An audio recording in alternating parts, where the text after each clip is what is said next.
시원한 독설 곽수종의 한방. 곽 박사님. 네, 이재용 삼성 부회장이 특검에서 조사를 받는 기간 동안 많은 삼성의 고위직 임원들이 특검 주변 아니면 강남역 본관 주변에서 밤을 샜다고 하네요.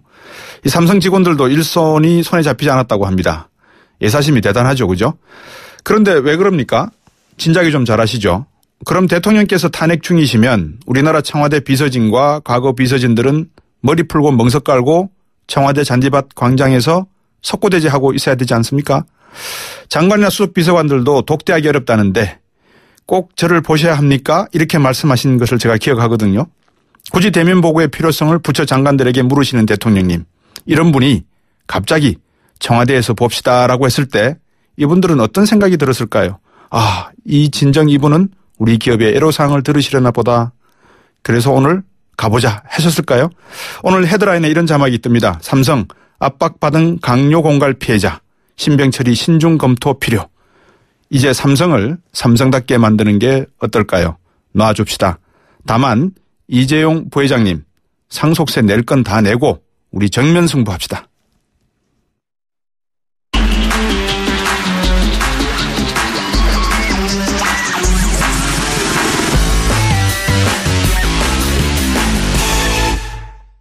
네, 이 정면 인터뷰 첫 번째 인터뷰인데요. 더불어민주당에 이 비주류 모임이 있습니다. 경제민주화와 제왕적 대통령제 극복을 위한 의원 모임, 좀 이름이 길죠, 그죠? 소속 의원들 오늘 오전에 추미애 대표와 면담을 하셨다는데 그동안 이 개헌 보고서 파문 그리고 당내의 문자 테러 뭐 여러 가지 일들이 많이 있었습니다. 오늘 면담에 참석한 더불어민주당 이상민 의원 연결해서 말씀 나눠보겠습니다. 안녕하십니까, 의원님? 네, 안녕하세요. 새해 복 많이 받으십시오. 아유, 감사합니다. 새해 복 많이 받으십시오. 오늘 추미애 대표하고 면담하셨다고요? 예, 그렇습니다. 어떤 말씀을 나누셨습니까? 예, 저희들은 추 대표를 만나서 네. 지금 민주정책연구원 그 보고서 파문과 관련해서 네. 그 원장, 부원장이 그에 대한 결과 책임을 지고 퇴진을 해야 된다. 네. 라는 걸 요구를 했고, 예. 추 대표는 뭐 사안이 실제 파악을 해보니 뭐 그렇게 중요한 게 아니니까, 예. 뭐 그걸 징계 책임을 물을 수 있느냐 이런 예. 답변이 서로 오고 갔습니다. 네. 근데 저희들이 뭐 좀 강하게 요구를 했죠. 뭐 징계 책임뿐만 아니라 네. 특정 향후 대선 후보 쪽에 특정 대선 후보 되는 분의 그쪽에서 캠프에서 일할 사람들을 이렇게 민주정책연구원의 원장 부원장으로 포진시키면 예. 계속 시비거리가 되는 거 아니냐 이런 문제를 제기를 했습니다. 그러셨군요. 박원순 서울시장하고 제가 전에 인터뷰를 할 때 박원순 시장한테도 메일이 왔는데 바빠서 그거 열어보지 못했다 이런 식으로 말씀은 하시더라고요. 예. 주로 뭐 제가 내용은 잘 모르겠고요. 네. 그 보고서가 이제 문제인 건 특정인 아직 경선도 하기 전 아닙니까? 그렇죠. 그리고 이제 이 경선과 관련해서는 굉장히 예민하고 또 중요한 것은 공정한 건데 네. 당의 공적 기구인 민주정책연구원이 특정인을 대선 후보로 아예 확정한 것을 전제로 전략을 세워놓고 그 보고서를 작성한 것이고 네. 뿐만 아니라 지금 국회에는 개헌 특위가 논의되고 있는데 네. 대부분 뭐 여야를 막론하고 개헌을 해야 되고 정부 형태도 그중에 개헌을 해야 될 내용 중에 중요한 부분으로 생각하고 있는데 네. 그중에 이제 분권을 내야 된다라고 어느 정도 컨센서스가 됐는데 네. 이제 문재인 전 대표는 아무래도 이제 개헌에 대해서는 개헌보다는 뭐 개혁을 해야 된다. 네. 4년 중임제를 해야 된다. 다소 생각이 차이가 많습니다. 네. 그러다 보니까 근데 이 문재인 대표 쪽의 의견에 좀 근접한 그런 전략 보고서라고 의심할 만한 네. 그런 글귀들도 있고 그렇군요. 뭐 그런 점 때문에 이게 당내 논란이 끝이지 않고 있는 거죠. 네, 그러면 한 가지 제가 뭐 잘 이쪽은 문외한이기도 해서 여쭤보고 싶은데 지금 개헌 그 이야기도 나오고 있지만 투표를 하는 연령을 만 18세로 낮추자는 이야기도 나오고 있지 않습니까? 예. 그 이야기는 개헌을 통해서 만들어져야 되는 겁니까? 아니면 법안을 통과시키면 되는 겁니까? 공직선거법만 통과시키면 됩니다. 공직선거법만 통과되면 되는 거다 이 말씀인 거죠? 저도 이제 그 선거 연령을 네. 낮추는 것뿐만 아니라 예. 피선거권이죠. 공무를 담임할 수 있는 연령도 그렇죠. 외국의 예를 보면 국회의원의 경우는 뭐 18세, 20세까지도 이렇게 대폭 낮춰져 있거든요. 네네네. 그러니까 저는 피선거 연령도 낮춰야 된다고 생각하고 당연한 말씀이시죠. 예. 그 법안도 좀 내려고 하고 있습니다. 예. 문자 테러 좀 받으셨습니까? 예, 대기에 들어가 있어도 막 그냥 한밤중에 새벽에 문자가 많이 왔는데요. 뭐 네. 저는 뭐 무슨 몇백 개, 몇천 개는 아닌데 네. 한 몇십 개 정도 왔는데 상당히 좀 그랬습니다. 그러나 저는 일일이 그분들한테 낮에 전화를 드려가지고 네. 상당수는 통화를 했습니다. 네. 지금 뭐 국민의당이나 이쪽에, 그러니까 다른 쪽에서도 이 더불어민주당을 보고 지금 공격하는 것 중에 하나가 뭐 여러 가지가 있습니다만 좀 비판적인 성격을 가지고 있는 게 친문 패권주의가 나오고 있지 않았습니까? 지금 이 당의 모습이 국회의원도 아닌 한 대선 주자를 놓고 그 사람을 밀어주기식인 어떤 민주정책연구원의 개헌 보고서가 나온다. 이런 이야기들이 나오고 있기 때문에 더불어민주당의 추미애 대표로서는 공정한 선거 관리를 한다는 입장에서는 조금 더 전향적인 고민을 해야 될 필요성이 있다. 이렇게 봐도 되는 거 아니겠습니까? 예, 저는 그런 생각입니다. 왜냐하면 물론 이제 저희 민주당에는 문재인 전 대표의 지배력이 상당하죠. 그리고 다른 대선에 나갈 분들하고 드러나는 수치로는 차이가 많이 나고 지배력이 그럴수록 네. 오히려 앞서가는 분, 위에 있는 분이 더 이 경선이 민주적이고 합리적이고 또 역동성을 담보하려면 그런 분들한테까지도 기회가 많이 열려서 네. 그런 오해의 여지는 없을 뿐만 아니라 이게 활기차야 되는데 그렇죠. 오히려 훈행을 당의 해야죠. 공조직이 네. 특정 인물을 중심으로 그걸 염두에 둔 이런 보고서가 나오니까 당연히 시기거리가 되는 건 전 당연하다고 봅니다. 네. 지배력이 대단한 분이다라고 말씀을 하셨는데 어떤 측면에서 그 문 전 대표가 지배력이 대단하다는 말씀이십니까? 아무래도 이제 뭐 문 대표의 당의 사람마다 물론 이제 지지도가 차이가 있지만 문재인 전 대표가 갖고 있는 당내의 지지 기반은 상당하죠. 네. 예, 그러니까 다른 분들 대선에 나갈 박원순 시장이나 이재명 시장이나 네. 안희정 지사나 네. 김부겸 의원이나 그분들하고 비교하면 상당히 좀 우위에 있는 건 사실입니다. 네. 그러니까 친문 지형에서 맏형으로서 또 야당 진영에서 가장 지금 현재로서는 유력한 대권 주자로서 그런 우세를 기반으로 한다면 정말 이 더불어민주당의 민주적인 또는 본인이 말씀하시는 개혁적인 모습으로 국민들에게 다가가서 이 전당대회를 흥행으로 이끈다 그러면 조금 더 본인이 원하는 그런 정치 구도에 가깝게 접근할 수 있는 방법이 있는데 왜 이렇게 개헌에 대한 내용을 보고서를 만들고 이런 꼼수 아닌 꼼수를 두는 거로 보십니까? 글쎄요. 그 속내야 저도 잘 모르겠습집니다만 네. 지금 말씀하신 대로 우리 당내에서 우위에 있을 뿐만 아니라 네. 야권하고도 그 뜻을 같이 해서 앞으로 이제 만약에 대선에 네. 저희 민주당이 집권을 한다면 네. 또 만약에 문재인 전 대표가 만약에 대선에 집권을 한다면 네. 국정 운영도 혼자서 운영할 수는 없는 거 아니겠습니까? 그렇죠. 여러 정치 세력과 연정을 해야 된다고 생각합니다. 본인도 그런 말씀하시죠. 예. 연정을 당연히 해야 되기 때문에 지금부터 리더십을 잘 발휘해서 말하자면 다른 후보들과 함께 가는 공유하고 함께하는 리더십을 발휘해야 되는데 개헌 보고서 논란이라든가 갖고 있는 여러 가지의 행동 방식이 그렇지 못하다는 비판을 받고 있고 결국은 문재인 전 대표의 향후 리더십 확보에도 상당히 저는 문제가 생긴다고 보는 겁니다. 설사 집권한다고 해도 어느 특정인이 집권한다고 해도 집권의 목적이 있는 건 아니지 않습니까? 국정을 잘 이끌어나고 국민들로부터 신뢰와 지지를 얻으려면 결국 여러 정파라 하더라도 잘 이끌고 나갈 그런 연정의 그런 리더십을 보여야 된다고 생각합니다. 그런데 방금 말씀하신 그 내용이 말입니다.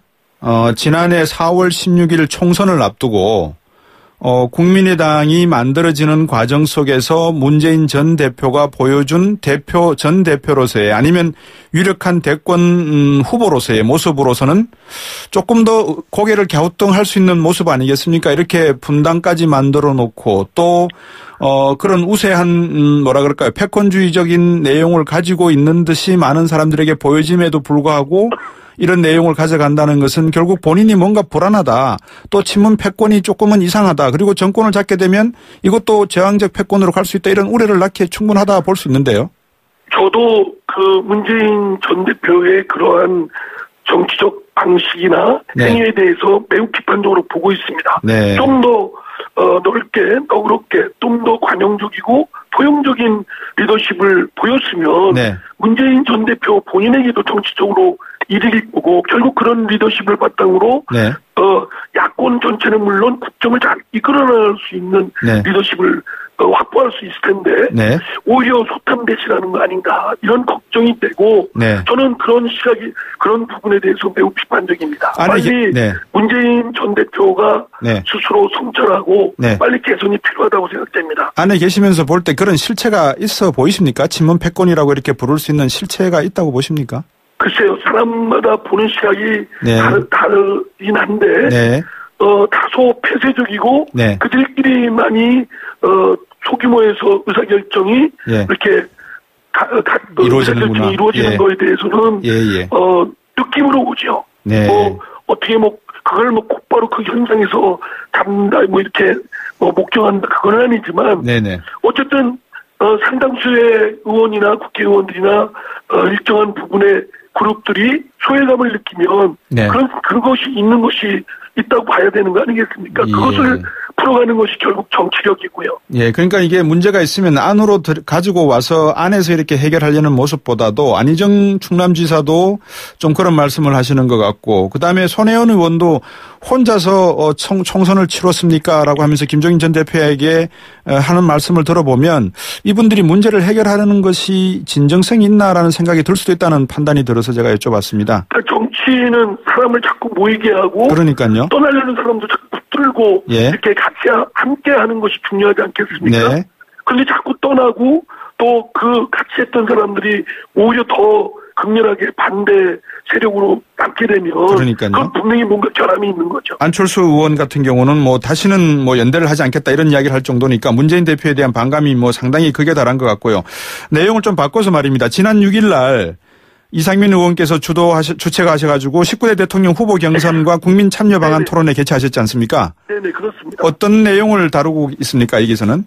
이제 많은 그 교수님이나 전문가들께서 이 민주성과 합리성, 그리고 특히, 문재인 전 대표가 확실하게 우위에 있는 입장에서 다른 후보들과의 역동적인 그것을 보기 위해서는 경선 룰을 잘 다듬고 특히 다른 후보들의 원하는 말을 담도록 해야 된다. 싫어하는 건 하지 말고 그들이 원하는 것을 반영해야 된다. 이런 의견들이 많았고 또 문재인 전 대표 쪽에 계속 도와주는 분으로 짐작되는 의원은 여전히 이제 모바일 투표에 대한 다른 후보들은 아마 상당히 그 부분에 대해서 경계를 하는데 그러시는 것 같더라고요. 그 모바일 투표를 그걸 포기할 수는 없는 거 아니냐. 뭐 이런 타당한 점도 있습니다만 어쨌든 역동성을 담보하기 위해서는 다른 후보들의 의견을 대폭 수용을 해야 된다고 생각합니다. 거기에 보면 또 우리 이상민 의원께서 말씀하시는 가운데 차기 대통령 임기 단축을 전제로 한 개헌을 추진할 필요가 있다라는 말씀도 하시는 것 같은데 어떤 내용입니까, 이거는? 이 개헌도 개혁의 한 핵심 요소로서 이 초집중되어 있는 이 독점적 구조를 분점하고 공유하는 구조로 그런 운영으로 바꾸기 위해서는 개헌이 필수로 필요한데 사실 탄핵 정국 때문에 대선이 앞당겨지면 사실은 이제 개헌을 차분하게 논의하기가 국민적 공론화하기가 쉽지 않은 상황입니다. 그러면 대선 이후로 물리적으로 미룰 수밖에 없는데 그럴 경우 지금까지 정권을 잡으면 개헌하겠다는 약속들을 안 지켰습니다. 어느 한 분도. 그래서 그것을 대선이 끝나면 개헌을 포함한 정치개혁에 초집중해서 임기 5년을 3년으로 말하자면 단축하서라도 네. 그 약속을 담보하자 그런 뜻이었습니다. 알겠습니다. 지금 뭐 삼성의 이재용 부회장이 어제 조사를 받고 나왔는데 많은 정치인들이 이야기를 하고 있습니다만 저는 아직까지 뭐 안희정 지사나 또는 문재인 대표 그리고 많은 정치 이런 우리나라를 책임지겠다고 하시는 분들 말씀에 이재용 부회장에 대한 어떤 지적, 예를 들어 삼성은 이제 달라져야 된다라는 말씀들이 없는 것 같은데 왜 다른 말씀들은 잘 하시면서 이런 말씀들은 안 하시죠? 글쎄 모르겠네요. 이번에 삼성이 박근혜 최순실 국정농단 사태에 네. 관여 이 개입된 이 잘못된 비리는 네. 저는 진짜 엄중하게 책임을 물어야 된다고 생각됩니다. 예. 아니 어디에 삼성이라는 글로벌 기업이 네. 개인 이재용의 소유 지분을 확보시켜주기 위해서 세상의 국민들이 분돈으로 모은 국민연금을 갖고 그런 장난질을 한다는 게 있을 수 있겠습니까? 네. 외국 같으면 이거는 엄청 분식회계나 또는 이러한 경영권의 불법이 드러나면 예. 엄청 말하자면 아예 퇴출해버립니다. 예. 기업도 해체될 상황이고요. 그렇죠. 그런데 이런 부분에 대해서 그냥 몰랐다. 또는 책임 회피적인 등등의 방법으로 모면하려는 행태는 네. 매우 잘못된 것이고 네. 그거는 대선 후보에 나오는 사람들은 당연히 이걸 누구보다도 강력하게 지적하고 예. 이런 리더십을 발휘하는데 여론을 이끌어 주는 리더십을 보여야 되겠죠. 네. 만약 안 한다면 네. 의심받지 않겠습니까? 그렇습니다. 오늘 말씀 잘 들었습니다. 그동안에 이상민 의원께서 개헌 추진위원으로서 또 그런 위원회에 들어가셔서 개헌 문제를 다루고 계시는 걸 제가 잘 지켜보고 앞으로도 많은 질문 있으면 전화 드려서 여쭤보도록 하겠습니다. 감사합니다. 예, 감사합니다. 네, 더불어민주당의 이상민 의원이었습니다. 곽수종의 뉴스 정면 승부. 방송 들으시고 의견 있으신 분들은 지금 바로 샵 0945, 샵 0945. 짧은 문자 50원, 긴 문자 100원이 부과되는 휴대전화 문자 메시지를 보내주세요. 오늘 들으신 방송은 YTN 라디오 홈페이지와 곽수종의 뉴스 정면 승부 팟캐스트를 통해 다시 확인할 수 있습니다.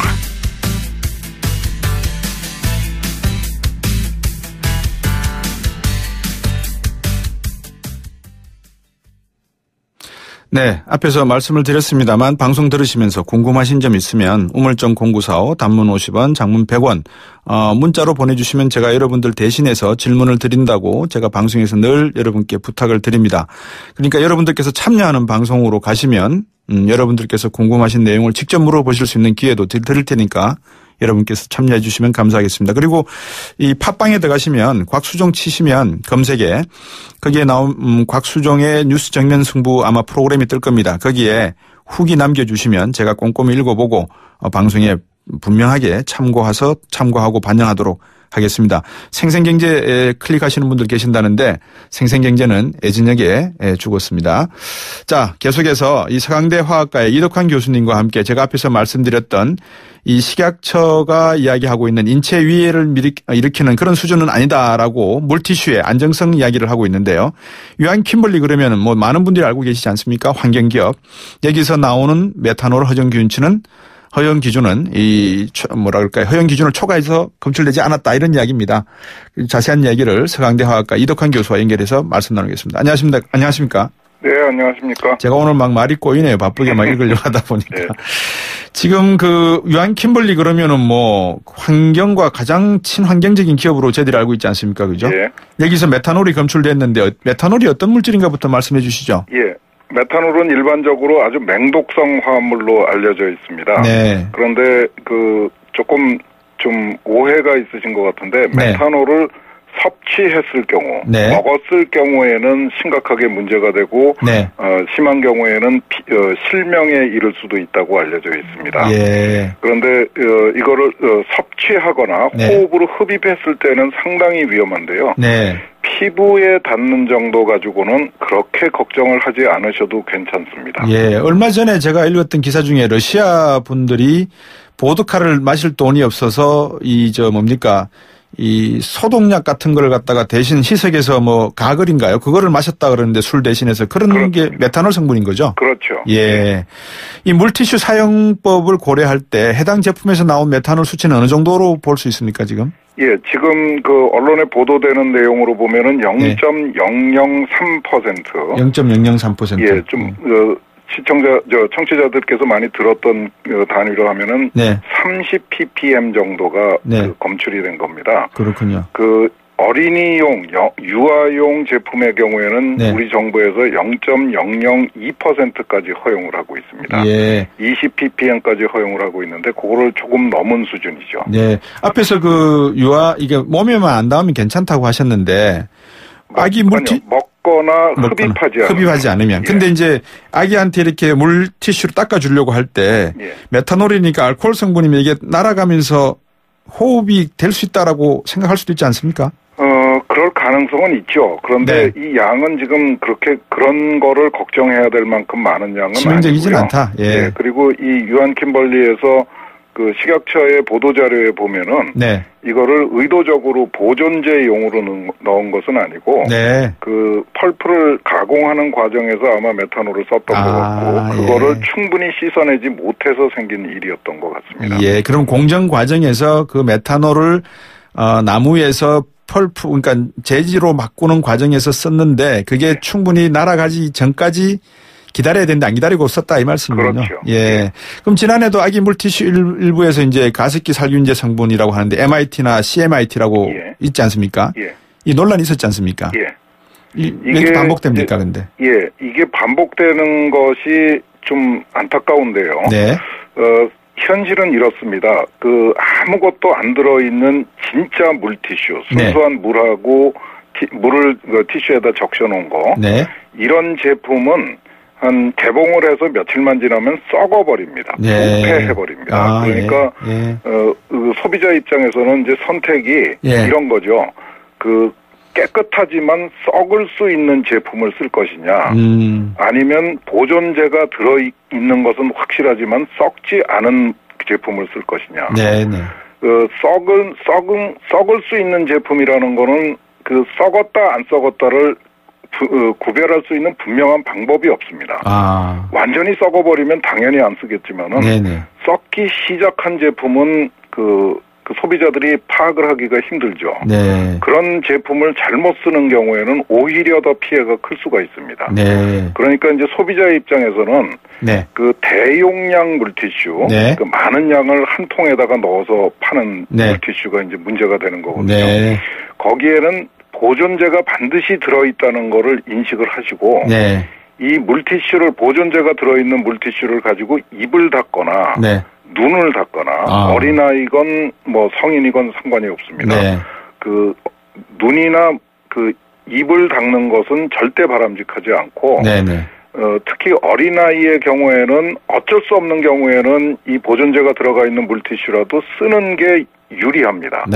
그 대신에 좀 신경이 쓰이시면은 가능하면 빠른 시간 안에 물이 있는 곳에 깨끗한 물이 있는 곳에 가셔서 아이를 닦아주는 게 그게 상식이죠. 그럼 저희들이 식당에 갔을 때도 물티슈가 나오고요. 길거리 가다 보면 뭐 아파트나 상가 분양 선전하면서도 이렇게 물티슈 나눠주고 이렇게 하지 않습니까? 그런 식당에 있는 물티슈와 그런 길거리에서 나눠주는 물티슈는 어떻게 생각을 해야 됩니까? 거기도 보존제가 들어있다고 보시는 게 좋습니다. 그러니까 물티슈가 유용하기는 하지만은 입이나 눈을 닦는 용도로는 쓰지 않는 것이 좋다. 그리고 꼭 신경이 쓰이시면은 일부 식당에서 사용하는 건데 건티슈라는 게 있습니다. 그냥 마른 티슈인데 거기다 깨끗한 물을 부어서 사용하는 제품들이 있습니다. 값이 조금 비싸죠. 크게 눌러놨다가 물 부으면 이렇게 펴지는 거 말씀하시는 거죠. 그게 어린아이용으로 유아용으로 대용량으로 포장된 것도 시중에 유통이 되고 있는 걸로 알고 있습니다. 그렇군요. 문제는 이제 값이 조금 비싸다는 부담스럽다는 게 문제인데 그러니까 편리한 거하고 좀 가격이 비싼 거하고를 선택을 하셔야죠. 그렇군요. 그렇지만 이제 뭐 유해하지 않다라는 걸 놓고 보면 좀 비싸도 유아를 갖고 계시는 부모님들은 분명히 그런데 좀 관심 있으실 것 같고요. 그리고 지금 요즘 뭐 유기농 물티슈도 있다, 뭐 식물 추출용 천연 보조제를 사용한 것도 있다라고 하는데 사실 있습니까? 전혀 믿을 게 없습니다. 어떤 천연 보존제이거나 합성 보존제이거나 상관없이 입으로 섭취를 하거나 눈에 닿을 경우에는 네. 그 호흡을 하는 경우 네. 이런 경우에는 좋지 않습니다. 그렇군요. 피부는 상당히 면역 기능이 좋습니다. 네. 그런데 이제 섭취를 하고 그 호흡을 하고 눈 같은 거는 그냥 외부로 그냥 그 면역 체계의 보호가 안 되는 부분이거든요. 네. 그러니까 그런 부분은 우리가 이 보존제가 닿지 않도록 신경을 써줘야 됩니다. 예, 물티슈 말고 말입니다. 이게 음식점에 가서 냄새가 난다고 이렇게 방향제 칙칙 뿌리는 것도 있지 않습니까? 예. 그러니까 여러 가지 우리 인체에 유해한 성분이 있는 제품이 있다면 우리가 흔히 쓰면서 그런 걸 무심코 쓰고 있다라고 하는 게 있다면 어떤 제품들이 있을까요? 지금 말씀하신 방향제, 예. 그 탈취제, 예. 그러니까 실내에다가 네네. 밀폐된 실내에 네. 스프레이를 하거나 네. 이런 분무하는 형태의 제품은 네. 가능하면 소량을 사용하고요. 네. 꼭 필요한 경우가 아니면 사용하지 않고 네. 어쩔 수 없이 사용했을 경우에는 가능하면 좀 그 환기를 네. 시키도록 노력하시는 게 굉장히 중요합니다. 알겠습니다. 오늘 말씀 여기까지 듣겠습니다, 교수님. 감사합니다. 예, 감사합니다. 지금까지 서강대 화학과의 이덕환 교수였습니다. 아유, 세 단계 종이 또 걸렸어? 정말 제본 하나 하려다가 미치겠네. 내가 진작 현대오피스로 바꾸라니까. 오늘 다 날 셀 거야. 이제 스트레스 받지 마세요. 사무기기 전문기업 현대오피스가 책임지겠습니다. 사무기기의 올바른 기준. 현대오피스. 좌우로 정렬 2588 좌우가 같네 좌우가 같아 2588 오빠도 좌우로 한번 불러보세요. 네? 오빠는 2588 대리운전을 3년째 부르신다고요? 언제나 어디서나 2588 박서현 인기 있죠? 2588 올뉴 말리부 국토교통부 선정 2016 올해의 안전한 차 수상기념 최대 140만원 할인 프로모션. 콤보할부 이용 시 80만원, 5년 이상 차량 보유 시 추가 30만원, 1월 16일까지 조기 출고 시 30만원 할인까지. 올뉴 말리부. 할부원금 1,000만원 이상 조기 출고 할인은 2,000명 선착순, 일부 모델 및 차량 제외 1월 한 달간 홈페이지 참조. Chevrolet, find new roads. 홍은희 씨, 잇몸 관리 어떻게 하세요? 잇몸 관리요? 양치 잘하고 치과도 다니고 그리고 하나 더 인사돌 플러스. 염증에도 좋고 들뜬 느낌도 꽉 잡아주니까요. 잇몸 건강에 인사돌 플러스. 써본 후의 차이요? 직접 느껴보세요. 동국제약. 맛있는 음식을 더 맛있게 즐기는 저 샘킴 셰프의 방법. 스테이크 and fried 파스타 and fried 파티 and 스프라이트와 맛있는 케미. 맛있는 음식을 더 맛있게 즐기세요. 스프라이트. 안녕하세요. 안성기입니다. 힘든 때일수록 따뜻한 명절이 그립습니다. 가족이 서로에게 힘이 될 수 있도록 이번 설에도 엄지척 해주세요. 힘이 되고 싶은 당신께만큼은 정관장. 네, 5444번님이 오륜터널에서 큰 사고 났다고 제보를 주셨는데요. 청취자분들께서도 교통 관련된 상황 이렇게 뉴스가 있으면 전해주시면 제가 읽어드리겠습니다. YTN 뉴스 FM 곽수진의 뉴스 정면 승부 2분 여기까지고요. 7시 YTN 뉴스 듣고 3부로 오겠습니다.